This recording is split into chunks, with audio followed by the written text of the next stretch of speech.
В парламенте Ингушетии подвели итоги работы ведомств за 2020 год. С докладом выступил уполномоченный по правам человека в регионе Ибрагим Тичуев. Сотрудники аппарата ведут ежедневный прием и в постоянном режиме проводят телефонные консультации по интересующим населению вопросам. Он отметил, что в некоторых сферах удалось достичь существенных положительных результатов. Но проблемы с обеспечением конституционных прав граждан остаются. По сравнению с 2019 годом прослеживается уменьшение письменных и устных обращений граждан на 12,2% соответственно. Увеличилась доля обращений, поступивших на телефон горячей линии, а также таких, которые были решены в устном порядке после проведения соответствующих консультаций и согласований с теми или иными должностными лицами.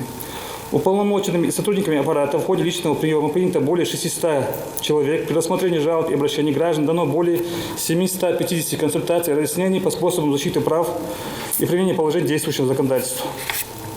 Изменилась география жалоб, поступивших к уполномоченным в 2020 году. Большинство письменных обращений поступило от жителей города Назрань, это 32%, Назрановского района 13% и Сунжи 6%.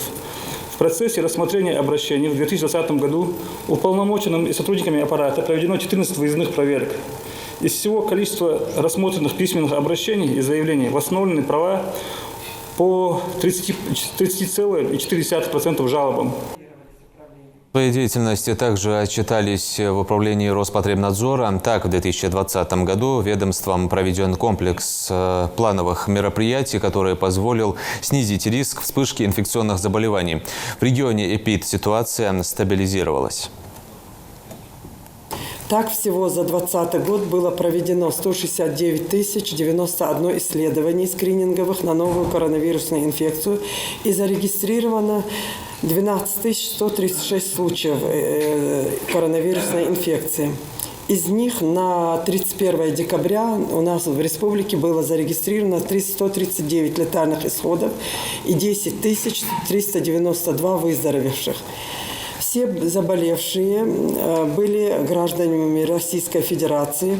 Анализ заболеваемости по грейдерному признаку показал, что в республике нашей было зарегистрировано с одинаковой частотой заболеваемость как у мужчин, так и у женщин. Среди заболевших мужчин было 50%, женщин 49,9%.